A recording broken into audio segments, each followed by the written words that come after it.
అందరికీ నమస్కారం. మన భారతదేశంలో యోగా, ధ్యానం ఇక్కడ ప్రారంభమైంది. అయితే ధ్యానాన్ని జీవితంలో భాగం చేయాలి అని విస్తృతంగా ప్రచారం చేసిన మహానుభావుడు పత్రి గారు. సుభాష్ పత్రి ఆయన పేరు. పత్రి అంటే ఏమిటంటే, మనం వినాయకుడికి ఆకు పూజ చేస్తాం. ఆకులు ఎప్పుడైతే పూజ చేయబడ్డాయో అవి పత్రిగా మారుతాయి. ఎప్పుడైతే తింటున్న అన్నం దేవుడికి సమర్పిస్తామో అది నైవేద్యం అయిపోతుంది. అలాగే తాగే నీరు దేవుడి ముందు పెడితే తీర్థం అయిపోతుంది. ఇలాగా ఒక ట్రాన్స్ఫర్మేషన్. మామూలు మనిషి ధ్యానం చేయడం వల్ల ఒక యోగిగా మారతాడు. అది ఆయన ఫిలాసఫీ. సో బుద్ధుడు ప్రతిపాదించిన ఆనాపానసతి అనే ఒక ప్రక్రియని ప్రపంచవ్యాప్తంగా పరిచయం చేసిన మహానుభావుడు పత్రి గారు. అంటే కొంతమంది కారణ జన్ములు ఉంటారు, కొన్ని చేయడానికి కొంతమంది పుడుతుంటారు. హైందవ ధర్మాన్ని పునరుద్ధరించడానికి ఆదిశంకర్ల వారు, వివేకానందులు లాంటి వాళ్ళు పుడితే ఇలాంటి ధ్యానాన్ని ప్రచారం చేయడానికి పత్రి గారు దాదాపు తన జీవితం అంతా ఈ ధ్యానం, దానికి కావాల్సిన ప్రచారం కోసమే జీవితాన్ని త్యాగం చేసిన మహానుభావుడు.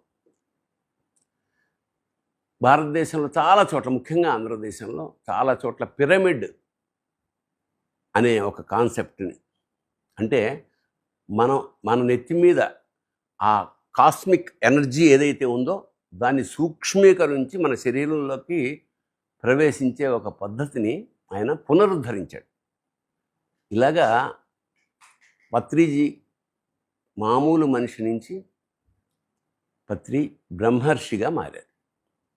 సామాన్యమైన విషయం కాదు. మహర్షికి బ్రహ్మర్షికి తేడాలు చాలా ఉంటాయి. ఎందుకంటే వశిష్ఠుడు బ్రహ్మర్షి, విశ్వామిత్రుడు మహర్షి. ఎప్పుడైతే అందరూ మహర్షిని, వశిష్ఠుడిని బ్రహ్మర్షి అని పిలుస్తున్నారో తట్టుకోలేక తనకు కూడా బ్రహ్మర్షి అనే పదం కావాలన్న ఉద్దేశంతో ఎన్నో తపస్సులు చేసి ఈ ప్రపంచమే అక్కర్లేదని త్రిశంకు స్వర్గం అనే దాన్ని కనిపెట్టినవాడు విశ్వామిత్రుడు. ఫైనల్గా ఏం చెప్తాడంటే, పరమేశ్వరుడు ప్రత్యక్షమై, నైనా నీలో కోపాన్ని పోగొట్టుకోనంతకాలం నువ్వు మామూలుగానే ఉంటావు, కోపాన్ని పోగొట్టుకున్న ప్రతివాడు బ్రహ్మర్షే అని చెప్తాడు. ఇది సూత్రం. ఇలాగా మానవాళికి ఎన్నో గొప్ప విషయాలు చెప్పి,